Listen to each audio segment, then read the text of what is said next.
ಈ ಕ್ರೋಧಿ ಸಂವತ್ಸರದ ಆಶ್ವಯುಜ ಮಾಸದ ಕೃಷ್ಣ ಪಕ್ಷದ ಏಕಾದಶಿ ನಾಡಿದ್ದು ಅಕ್ಟೋಬರ್ 28ನೇ ತಾರೀಕು ಸೋಮವಾರದಂದು ಬರ್ತಾ ಇದೆ.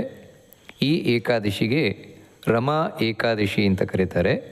ಅಂದರೆ ಇಂತಹ ರಮಾ ಏಕಾದಶಿ ನಾಡಿದ್ದು ಅಕ್ಟೋಬರ್ 28ನೇ ತಾರೀಕು ಸೋಮವಾರದಂದು ಬರ್ತಾ ಇದೆ. ಈ ಏಕಾದಶಿಯ ಮಹತ್ವವನ್ನು ಈಗಾಗಲೇ ನಾವು ಕೇಳಿದ್ದೇವೆ. ಹಾಗಿದ್ದರೂ ಕೂಡ ಒಮ್ಮೆ ನೆನಪಿಸಿಕೊಳ್ಳುವಂಥದ್ದು. ಇದರ ಬಗ್ಗೆ ಬಹಳ ಸುಂದರವಾಗಿ ಪದ್ಮಪುರಾಣ, ಭವಿಷ್ಯೋತ್ತರ ಪುರಾಣ ಎಲ್ಲ ತಿಳಿಸ್ಕೊಂಡು ಹೋಗ್ತದೆ ಈ ರಮಾ ಏಕಾದಶಿಯ ಮಹತ್ವವನ್ನು. ಹಿಂದೆ ಮುಚುಕುಂದ ಎಂಬಂತಹ ರಾಜ ತುಂಬ ದೊಡ್ಡ ಭಗವದ್ಭಕ್ತ, ವಿಷ್ಣುವಿನ ಭಕ್ತ. ಅವನು ಅಷ್ಟು ಮಾತ್ರ ಅಲ್ಲ, ಅವನು ಶೌರ್ಯ, ಪರಾಕ್ರಮ ಪ್ರತಿಯೊಂದರಲ್ಲೂ ಕೂಡ ಇಂದ್ರನಂತಿದ್ದವನು. ಎಲ್ಲಿವರೆಗೆ ಅಂದರೆ ದೇವೇಂದ್ರನ ಮಿತ್ರ ಬೇರೆ ಅವನು. ಆ ರೀತಿ ಆಗಿದ್ದಂತೆ ಅವನು ಈ ರಾಜ್ಯವನ್ನು ಶಾಸನ ಮಾಡ್ತಾ ಇದ್ದ.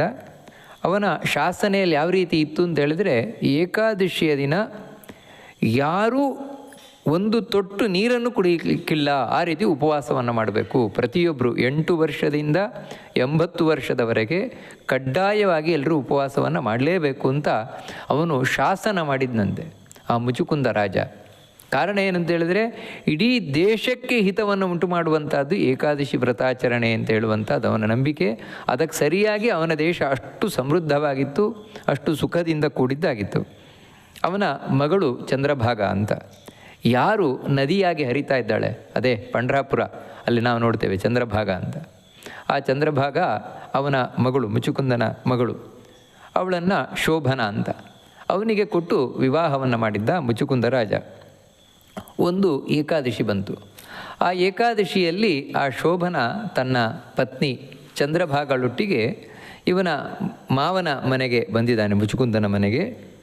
ಏಕಾದಶಿ ದಿನ ಈ ಮುಚುಕುಂದ ತುಂಬ ಕಠಿಣ ಶಾಸನ, ಎಲ್ಲರೂ ಮಾಡಲೇಬೇಕು ಅಂತ. ಆದರೆ ಈ ಶೋಭಕನೇನಿದ್ದಾನೆ, ಈ ಶೋಭನನಿಗೆ ಉಪವಾಸ ಮಾಡಿ ಗೊತ್ತಿಲ್ಲ ಅವನಿಗೆ. ಅದರೊಟ್ಟಿಗೆ ಅವನಿಗೆ ದೇಹದ ದೌರ್ಬಲ್ಯ ಬೇರೆ ಇದೆ. ಅದಕ್ಕೋಸ್ಕರ ಅವನು ತುಂಬ ಚಿಂತಾಕ್ರಾಂತನಾದ. ತನ್ನ ಪತ್ನಿಗೆ ಹೇಳ್ತಾನೆ, ನೋಡಿ ಈ ರೀತಿ ನಾನು ಉಪವಾಸ ಮಾಡಬೇಕಾಗಿದೆಯಲ್ವಾ, ಏನು ಮಾಡೋಣ, ನಾನು ಉಪವಾಸ ಮಾಡಿದರೆ ಮಾರನೇ ದಿನ ಬದುಕುವುದಿಲ್ಲ ಅಂಥ ಪರಿಸ್ಥಿತಿ ಇದ್ದೇನೆ ಅಂತ. ಅದಕ್ಕೆ ಅವಳು ಚಂದ್ರಭಾಗ ಹೇಳ್ತಾಳೆ, ನೋಡಿ ನಮ್ಮ ತಂದೆ ತುಂಬ ಕಠಿಣವಾದ ಶಾಸನವುಳ್ಳವನು. ಅವರು ಎಲ್ಲಿವರೆಗೆ ಅಂತ ಹೇಳಿದ್ರೆ, ಆಗಿನ ಕಾಲದಲ್ಲಿ ಎಷ್ಟರ ಮಟ್ಟಿಗಿತ್ತು ಅಂತ ಹೇಳಿದ್ರೆ, ಬರೀ ಮನುಷ್ಯರು ಮಾತ್ರ ಅಲ್ಲ, ಅರಮನೆಯಲ್ಲಿರುವಂತಹ ಆನೆಗಳು, ಕುದುರೆಗಳಿಗೂ ಕೂಡ ಅವತ್ತು ಆಹಾರ ಕೊಡಬಾರ್ದು ಅಂತ.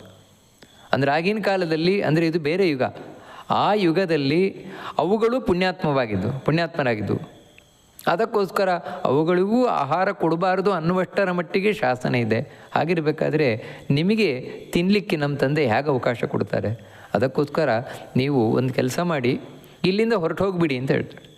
ಏಕಾದಶಿ ಬರುವುದಕ್ಕಿಂತ ಮುಂಚೆನೇ ಇಲ್ಲಿಂದ ನೀವು ಬೇರೆ ಊರಿಗೆ ಹೋಗಿಬಿಡಿ, ಇಲ್ಲದೇ ಇದ್ದರೆ ಈ ರಾಜ್ಯದಲ್ಲೇ ಇದ್ದರೆ ನಿಮಗೆ ಉಪವಾಸ ಮಾಡಲೇಬೇಕಾಗತ್ತೆ ಅಂತ.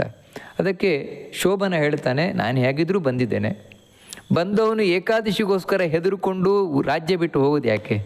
ಇರಲಿ, ಏನಾಗತ್ತೆ ಆಗತ್ತೆ, ದೇವ್ರಿಚ್ಛೆ ಆಗಿದೆಯೋ ಆ ರೀತಿ ಆಗತ್ತೆ, ನಾನು ಉಪವಾಸ ಮಾಡಿಬಿಡ್ತೇನೆ ಅಂಥೇಳಿ ತಾನೇ ನಿರ್ಧಾರ ಮಾಡಿದ. ಹಾಗೆ ಏಕಾದಶಿ ಬಂತು.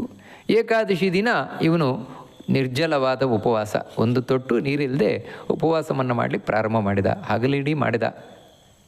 ರಾತ್ರಿ ಅಂತ ಹೇಳಿದರೆ, ಏಕಾದಶಿ ರಾತ್ರಿ ಅಂತ ಹೇಳಿದರೆ ವಿಷ್ಣುವಿನ ಭಕ್ತರಿಗೆ ಭಾಳ ಸಂತೋಷದಾಯಕವಾದ ದಿನ ಅಂತ ರಾತ್ರಿ ಅಂತ ಹೇಳ್ತಾರೆ. ವೈಷ್ಣವಾನಾಂ ನರಾಣಾಂ ಸ ನಿಶಾ ಹರ್ಷ ವಿವರ್ಧಿನಿ. ಯಾಕಂತ ಹೇಳಿದ್ರೆ ಆ ಭಗವಂತನ ಚಿಂತನೆಯನ್ನು ಮಾಡ್ತಾ ಜಾಗರಣೆಯನ್ನು ಮಾಡಲಿಕ್ಕೆ ತುಂಬ ಯೋಗ್ಯವಾದ ಕಾಲ.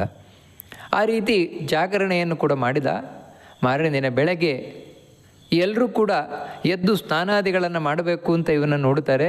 ಇವನು ದೇಹತ್ಯಾಗ ಮಾಡಿದ್ದಾನೆ, ಸತ್ತೋಗಿದ್ದಾನೆ. ಯಾಕಂತ ಹೇಳಿದ್ರೆ ಅಷ್ಟು ದೌರ್ಬಲ್ಯ ಇತ್ತು ಅವನಿಗೆ, ವೀಕ್ನೆಸ್. ಅದರಿಂದಾಗಿ ಅವನು ಸತ್ತೋಗಿದ್ದಾನೆ. ಇದನ್ನು ನೋಡಿ ಆ ಚಂದ್ರಭಾಗ ಬಹಳ ದುಃಖಿತಳಾದ್ಲು. ಮುಚುಕುಂದ ರಾಜ ಅವನ ಅಂತ್ಯ ಸಂಸ್ಕಾರಗಳನ್ನೆಲ್ಲ ನಡೆಸಿದ. ಚಂದ್ರಭಾಗ ತಾನು ಅವನೊಟ್ಟಿಗೆ ಪ್ರಾಣತ್ಯಾಗ ಮಾಡಬೇಕಾಗಿತ್ತು, ಆದರೆ ಮಾಡಲಿಲ್ಲ. ಅವಳು ಪ್ರಾಣತ್ಯಾಗವನ್ನು ಮಾಡಲಿಲ್ಲ. ಮಾಡದೆ ತಾನು ಹಾಗೇ ಇದ್ದಾಳೆ. ಈ ಕಡೆ ಆದರೂ ಈ ಮರಣವನ್ನು ಹೊಂದಿದಂತಹ ಶೋಭನ ಏನಿದ್ದಾನೆ, ಈ ರಮಾ ಏಕಾದಶಿಯ ಪುಣ್ಯದಿಂದ, ಯಾಕಂದರೆ ಅವನು ಏಕಾದಶಿ ಮಾಡಿದ್ದಿದೆ ಈ ರಮಾ ಏಕಾದಶಿಯನ್ನೇ, ಇದರ ಪುಣ್ಯದಿಂದಾಗಿ ತಾನು ಮಂದರ ಪರ್ವತ, ಆ ಅಂದರೆ ಮೇರು ಪರ್ವತದ ಸಮೀಪದಲ್ಲಿರುವಂತಹ ಮಂದರ ಪರ್ವತ, ಆ ಮಂದರ ಪರ್ವತದ ಸಮೀಪದಲ್ಲಿ ದೇವಪುರ ಇದೆ. ಆ ದೇವಪುರದಲ್ಲಿ ಇವನು ರಾಜನಾಗಿ ರಾಜನಾಗಿದ್ದಾನಂತೆ ಇವನು. ಅಂದರೆ ಇದರ ಪುಣ್ಯದಿಂದಾಗಿ ಅಲ್ಲಿ ರಾಜನಾಗಿ ಕಂಗೊಳಿಸ್ತಾ ಇದ್ದಾನೆ. ಅದೊಂಥರ ಸ್ವರ್ಗ ಇದ್ದ ಹಾಗೆ ಅಂತ ಹೇಳಿದರೆ, ಇವನ ವಯಸ್ಸು ಎಷ್ಟಿದೆ ಅಂತ ಹೇಳಿದಿರುವಾಗ, ಇಲ್ಲಿ ಪ್ರಾಣತ್ಯಾಗ ಮಾಡಬೇಕಾದ್ರೆ ಎಷ್ಟು ವಯಸ್ಸಿತ್ತು ಅಷ್ಟೇ ವಯಸ್ಸು, ಇಲ್ಲಿ ಹೇಗಿದ್ದಾನೋ ಹಾಗೆ ಕಾಣಿಸ್ತಾ ಇದ್ದಾನೆ, ಹಾಗೆ ರಾಜ್ಯಭಾರವನ್ನು ಮಾಡ್ತಾ ಇದ್ದಾನೆ.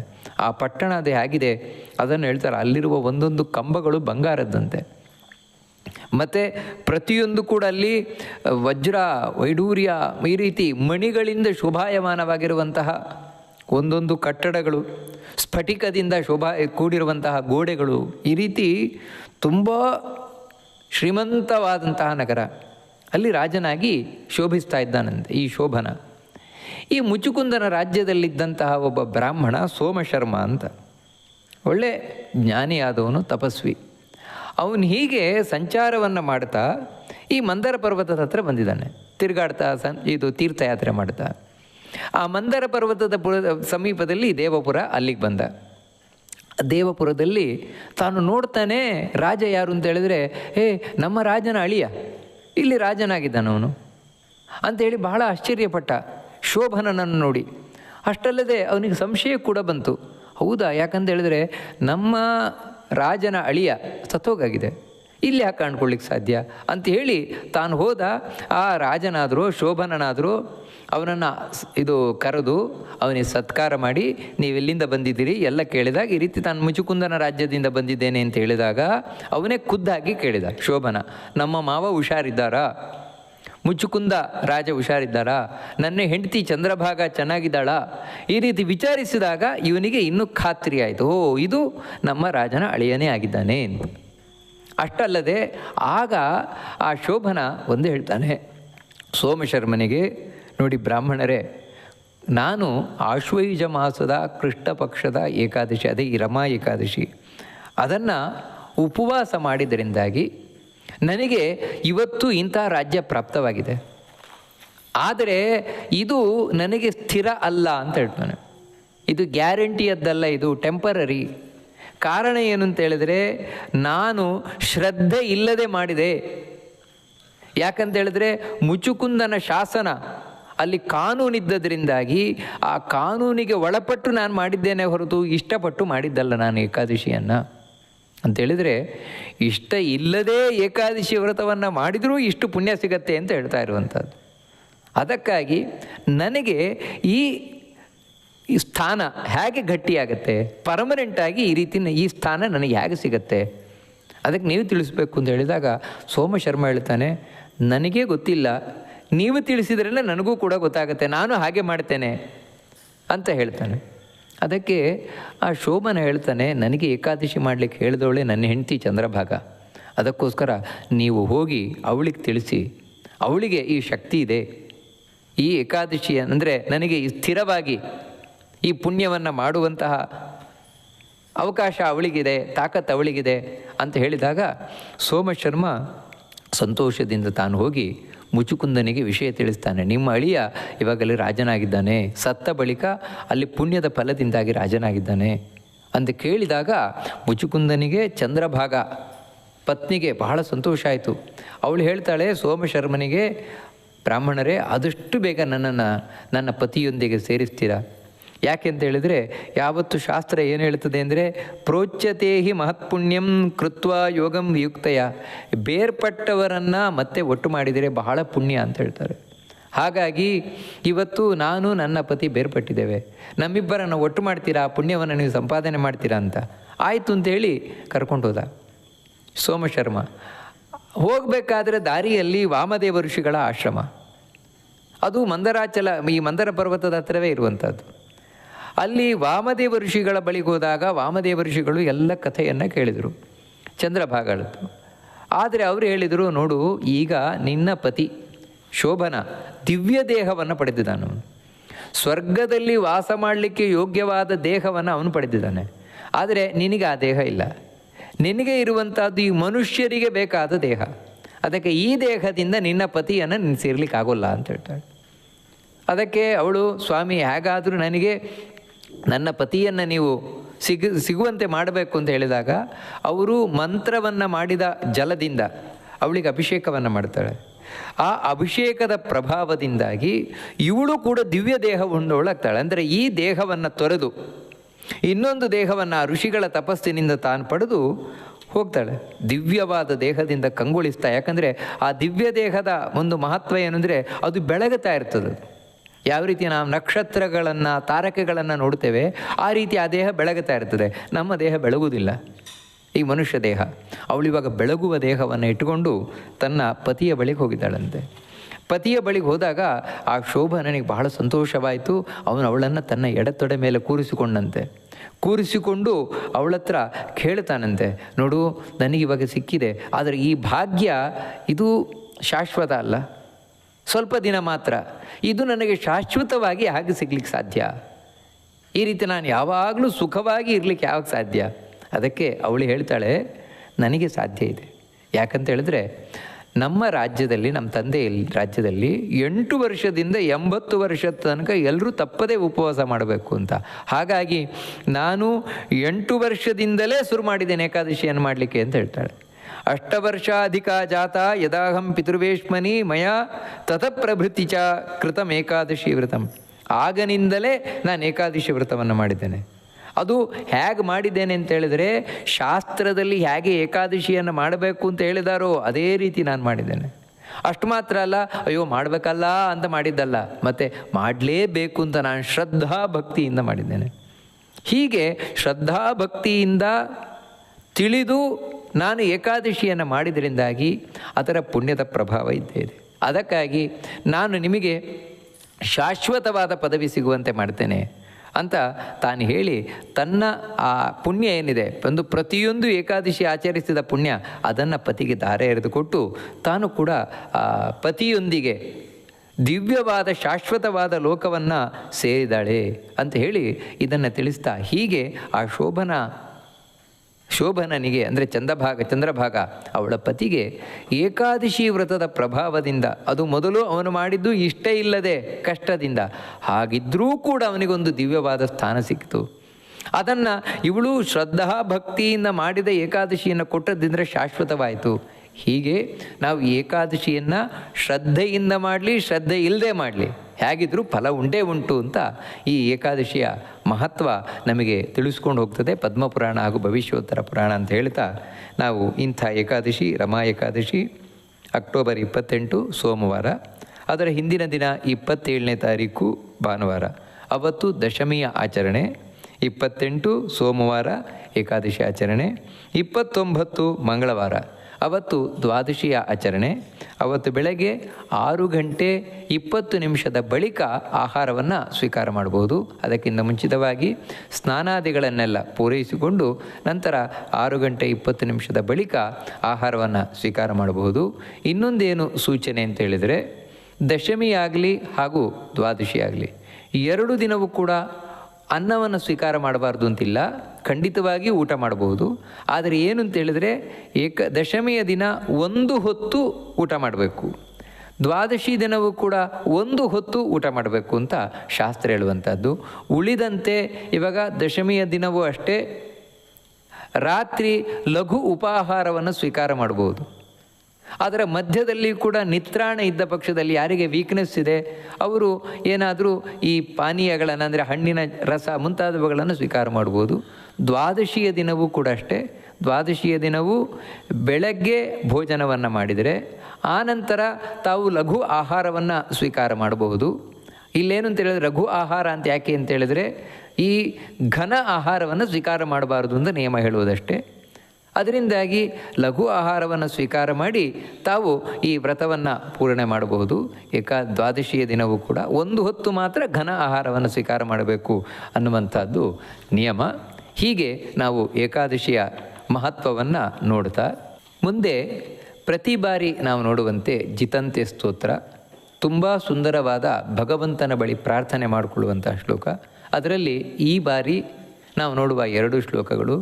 ನೃಶಂಸ ಪಾಪಕೃತ್ ಕ್ರೂರೋ ವಂಚಕೋ ನಿಷ್ಠುರ ಸದಾ ಭವಾರ್ಣವ ನಿಮಗ್ನಂ ಮಾಮನನ್ಯಂ ಕರುಣಾನಿಧಿ ಕರುಣಾಪೂರ್ಣ ದೃಷ್ಟಿಭ್ಯಾಂ ದೀನಂ ಮಾಮವಲೋಕಯ ತ್ವದಗ್ರೇ ಪತಿತಂ ತ್ಯಕ್ತುಂ ತಾವಕಂ ನಾರ್ಹಸಿ ಪ್ರಭೋ.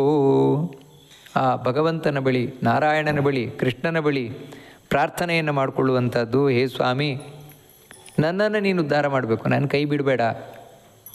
ಯಾಕೆ ಅಂತ ಹೇಳಿದರೆ ನಾನು ಪಾಪಿಗಳಲ್ಲಿ ಪಾಪಿಯಾಗಿರುವಂಥವನು. ನೃಶಂಸಃ ಅಂತ ಹೇಳಿದರೆ ನಾನು ನಿರ್ದಯಿ, ದಯೆಯೇ ಇಲ್ಲದೆ ಇರುವ ಜಗತ್ತಿನಲ್ಲಿ. ಅಂದರೆ ಈ ದಯ ಇಲ್ಲದೆ ಇರಲಿಕ್ಕೆ ಕಾರಣ ಏನು ಅಂತ ಹೇಳಿದ್ರೆ ಸ್ವಾರ್ಥ. ನಾನೊಬ್ಬ ಇದ್ದರೆ ಸಾಕು, ಸೆಲ್ಫಿಶ್ನೆಸ್ ಅಂತ ಹೇಳ್ತೇವಲ್ವ. ಯಾರಾದರೂ ಹಾಳಾಗೋಗಲಿ ನನಗೇನಾಗಬೇಕಾಗಿದೆ, ಏನಾದರೂ ಆಗೋಗಲಿ ನನಗೇನಾಗಬೇಕಾಗಿದೆ, ನಾನೊಬ್ಬ ಚೆನ್ನಾಗಿರಬೇಕು. ಹೀಗೆ ಸೆಲ್ಫಿಶ್ನೆಸ್ಸಿಂದ, ಸ್ವಾರ್ಥದಿಂದ ನಿರ್ದಯವಾಗಿ ನಾನು ವರ್ತಿಸ್ತಾ ಬಂದಿದ್ದೇನೆ. ಅದರಿಂದಾಗಿ ಇಂಥ ನಿರ್ದಯಿಯಾದಂತಹ ಪಾಪಕೃತ ಮಾಡಿದ್ದೆಲ್ಲ ಪಾಪಕರ್ಮವೇ. ಅಂದರೆ ಪಾಪಕರ್ಮ ಅಂತ ಹೇಳಿದರೆ ಯಾವುದು? ಯಾವುದನ್ನು ವೇದಶಾಸ್ತ್ರಗಳು ಮಾಡಬೇಡ ಅಂತ ಹೇಳಿದೆ, ಮಾಡಬೇಡ, ಇದನ್ನು ಮಾಡಬೇಡ, ನಾನು ಅದನ್ನೇ ಮಾಡ್ಕೊಂಬಂದಿದ್ದೇನೆ. ಮಾಡಬಾರದ್ದನ್ನು ಮಾಡಿದ್ದೇನೆ. ಮತ್ತು ಯಾವುದು ಜಗತ್ತಿಗೆ ಅಹಿತವಾದದ್ದು ಅದೇ ಮಾಡಿದ್ದೇನೆ. ಅಂದರೆ ಶಾಸ್ತ್ರ ಯಾವುದನ್ನು ನನಗೆ ಮಾಡಬೇಡ ಅಂತ ಹೇಳ್ತದೆ ಅಂತ ಹೇಳಿದರೆ, ಯಾವುದನ್ನು ಮಾಡಿದರೆ ದೇವರಿಗೆ ಇಷ್ಟ ಆಗಲ್ಲ, ಯಾವುದನ್ನು ಮಾಡಿದರೆ ಜಗತ್ತಿಗೆ ಒಳಿತಾಗಲ್ಲ, ಅದನ್ನು ಮಾಡಬೇಡ ಅಂತ ಹೇಳ್ತದೆ. ಯಾವುದನ್ನು ಮಾಡಿದರೆ ದೇವರಿಗೆ ಇಷ್ಟ ಆಗುತ್ತೆ, ಯಾವುದನ್ನು ಮಾಡಿದರೆ ಜಗತ್ತಿಗೆ ಒಳಿತಾಗತ್ತೆ, ಅದನ್ನು ಮಾಡು ಅಂತ ಹೇಳ್ತದೆ. ನಾನು ಶಾಸ್ತ್ರ ಮಾಡು ಅಂತ ಹೇಳಿದ್ದನ್ನು ಮಾಡಲಿಲ್ಲ, ಶಾಸ್ತ್ರ ಮಾಡಬೇಡ ಅಂತ ಹೇಳಿದ್ದನ್ನು ಮಾಡಿದೆ. ಅದರಿಂದಾಗಿ ಪಾಪ ಬಂತು. ಹೀಗೆ ಪಾಪವನ್ನೇ ಮಾಡ್ತಾ ಬಂದವನು ನಾನು. ಅಷ್ಟು ಮಾತ್ರ ಅಲ್ಲ, ಕ್ರೂರಃ ಅಂತ ಹೇಳ್ತು. ಕ್ರೂರಿ ನಾನು ಅಂತ ಹೇಳಿದರೆ ನನಗೆ ಕಾರುಣ್ಯವೇ ಇಲ್ಲ. ಮತ್ತೇನು ಅಂತ ಹೇಳಿದರೆ ನಾನು ಹೊಡಿ ಪಡಿ ಕಡಿ ಇದೇ ರೀತಿಯೇ ಇದ್ದವನು.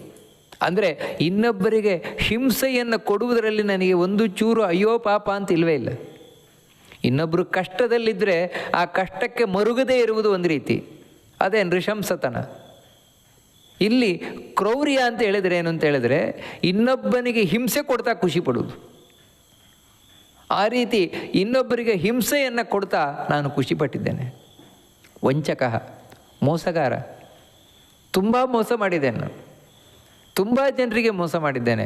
ಎಲ್ಲಕ್ಕಿಂತ ಮುಖ್ಯವಾಗಿ ದೇವರಿಗೆ ಮೋಸ ಮಾಡಿದ್ದವನು ನಾನು. ಸ್ವಾಮಿ ನಿನಗೇ ಮೋಸ ಮಾಡಿದವನು. ಯಾಕೆ ಅಂತ ಹೇಳಿದರೆ ದೇವರ ಎದರಲ್ಲೊಂದು ಹಿಂದಲ್ಲೊಂದು. ದೇವರದರಲ್ಲಿ ಭಾರಿ ಭಕ್ತರಾಗಿ ತೋರಿಸಿಕೊಳ್ತೇವೆ, ಹಿಂದಿನಿಂದ ನಾಸ್ತಿಕರಾಗಿ ವರ್ತಿಸ್ತೇವೆ. ಅಥವಾ ನಾವು ತಿನ್ನುವುದು ಒಂದು, ದೇವರಿಗೆ ಕೊಡುವುದು ಇನ್ನೊಂದು. ಇದು ಮೋಸ ಅಲ್ವಾ? ದೇವರೇ ಕೊಟ್ಟದ್ದನ್ನು ದೇವರಿಗೆ ಕೊಡದೆ ನಾವು ದೇವರಿಗೆ ಏನೋ ಒಂದು ತೋರಿಸ್ತಾ ನಾವು ಮಾತ್ರ ಚೆನ್ನಾಗಿ ಪುಷ್ಕಳವಾಗಿ ತಿನ್ನುವಂಥದ್ದು ಮೋಸ ಅಲ್ವಾ? ಹೀಗೆ ನಾನು ಮೋಸವನ್ನೇ ಮಾಡ್ಕೊಂಡು ಬಂದೆ. ನಿನಗೆ ಮೋಸ ಮಾಡಿದೆ, ಜನರಿಗೆ ಮೋಸ ಮಾಡಿದೆ, ಕಡೆಗೆ ನನಗೆ ನಾನು ಮೋಸ ಮಾಡಿಕೊಂಡವನು. ಮತ್ತು ನಿಷ್ಠುರ ಅಂತ ಹೇಳಿದರೆ ನಾನು ಈ ಕಠಿಣ ಒಂಥರ ಈ ಒರಟುತನ ಅಂತ ಹೇಳ್ತೇವಲ್ವ, ಒರಟುತನದಿಂದ ವರ್ತಿಸಿದವನು. ಎಲ್ಲದರಲ್ಲೂ ಅಷ್ಟೇ ಒರಟುತನದಿಂದಲೇ. ಯಾರೋ ಒಬ್ಬರು ಮಾತಾಡಿದರೆ ಅದಕ್ಕೆ ನಾನು ಒಂದು ನಯವಾಗಿ ವಿನಯವಾಗಿ ಉತ್ತರ ಕೊಟ್ಟವನಲ್ಲ. ಅಥವಾ ಯಾವುದೇ ಒಂದನ್ನು ನಯವಾಗಿ ವಿನಯವಾಗಿ ಗೌರವದಿಂದ ನಡೆದುಕೊಂಡವನೇ ಅಲ್ಲ. ಮತ್ತೇನೆಂದರೆ ತುಂಬ ಒರಟುತನದಿಂದಲೇ ಕೂಡಿದವನು. 1 ಸಲ ಅಲ್ಲ, 2 ಸಲ ಅಲ್ಲ ಸ್ವಾಮಿ, ಸದಾ ಯಾವಾಗಲೂ ಹೀಗೆ. ಯಾವಾಗಲೂ ನಾನು ನಿರ್ದಯಿಯಾಗಿಯೇ ಬದುಕಿದವನು, ಯಾವಾಗಲೂ ಪಾಪವನ್ನು ಮಾಡ್ತಾನೇ ಬದುಕಿದವನು, ಯಾವಾಗಲೂ ಕ್ರೂರಿಯಾಗೇ ಇದ್ದವನು, ಮೋಸಗಾರನಾಗೇ ಇದ್ದವನು, ಮತ್ತು ನಿಷ್ಠುರನಾಗಿ ವರ್ತಿಸಿದವನು. ಅಂಥ ನನ್ನನ್ನು ಇಷ್ಟೆಲ್ಲ ಆಗಿ ಭವಾರ್ಣವ ನಿಮಗ್ನಂ, ಇಡೀ ಈ ಸಂಸಾರವೆಂಬ ಸಮುದ್ರದಲ್ಲಿ ಮುಳುಗಿಬಿಟ್ಟಿದೆ ನಾನು. ಇದನ್ನು ಯಾಕೆ ಸಂಸಾರವನ್ನು ಸಮುದ್ರ ಅಂತ ಕೇಳ್ತಾಳೆ ಅಂದರೆ, ಸಮುದ್ರದಲ್ಲಿ ಯಾವ ರೀತಿ ಆ ಕಡೆ ತುದಿ ಗೊತ್ತಾಗಲ್ಲ, ಈ ಸಂಸಾರದಲ್ಲಿ ಆ ಕಡೆ ತುದಿ ಗೊತ್ತಾಗೋಲ್ಲ. ನಾನು ಎಲ್ಲಿಗೆ ಸೇರಬೇಕಾಗಿದೆ ಗೊತ್ತಾಗೋಲ್ಲ.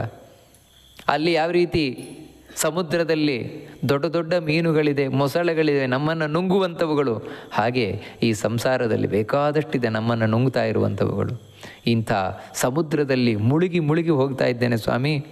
ಅಂಥ ಮಾಂ ನನ್ನನ್ನು ಅನನ್ಯಂ ಕರುಣಾನಿದೆ, ನೀನಲ್ಲದೆ ಮತ್ತಾರೂ ಇಲ್ಲ, ನನಗೆ ಗತಿ ಇಲ್ಲ ಸ್ವಾಮಿ, ನೀನೇ ನನಗೆ ಗತಿ ಅಂತ ನನ್ನನ್ನು ಉದ್ಧಾರ ಮಾಡಬೇಕು. ಹೇ ಕರುಣಾನಿಧೆ, ನೀನಾದರೂ ಕರುಣೆಯ ಕಡಲು, ನೀನು ಕರುಣೆ ಅಂತ ಇರುವುದೇ ದೇವರಲ್ಲಿ.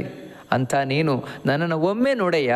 ಯಾವುದರಿಂದ ಅಂದರೆ ಕರುಣಾಪೂರ್ಣ ದೃಷ್ಟಿಭ್ಯಾಂ, ನಿನ್ನ ಆ ನೋಟ ಸಾಕು. ಅದು ಎಂಥ ನೋಟ ಅಂತ ಹೇಳಿದ್ರೆ ಕರುಣೆಯಿಂದ ಕೂಡಿದ ನೋಟ. ದೇವರು ಒಮ್ಮೆ ನಮ್ಮನ್ನು ನೋಡಿದ ಅಂತ ಹೇಳಿದ್ರೆ ಹಾಗೆ ನೋಡಲ್ಲ ಅವನು, ಅಯ್ಯೋ ನಾನು ಇವನನ್ನು ಉದ್ಧಾರ ಮಾಡಬೇಕಪ್ಪ ಅಂತ ಹೀಗೆ ನೋಡೋದು. ಹಾಗಂತ ಆ ದೇವರ ಕರುಣೆಯಲ್ಲಿ 10% 20% ಎತ್ತಿಲ್ಲ. ಮತ್ತೇನು ಅಂದರೆ ಕರುಣಾಪೂರ್ಣ, 100ಕ್ಕೆ 100% ಕರುಣೆಯಿಂದ ತುಂಬಿದಂತಹ ದೇವರದ್ದು ನೋಟ. ಅಂದರೆ ಆ ನೋಟದಲ್ಲಿ ಪೂರ್ಣ ಕಾರುಣ್ಯ ಇರ್ತದೆ. ಇವನನ್ನು ನಾನು ಸಂಪೂರ್ಣ ಉದ್ಧಾರ ಮಾಡಲೇಬೇಕು ಅನ್ನುವಂತಹ ಕಾಳಜಿ ಇರ್ತದೆ ದೇವರಿಗೆ.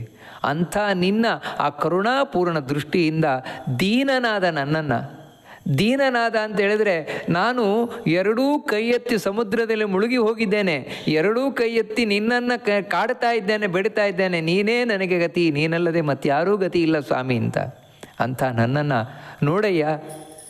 ಎಲ್ಲಿವರೆಗೆ ಅಂದರೆ ತ್ವದಗ್ರೇ ಪತಿತಂ ತ್ಯಕ್ತುಂ, ನಿನ್ನೆದುರಿಗೆ ಬಿದ್ದಿದೆ ನಾನು ಅಂತ ಹೇಳ್ತಾನೆ.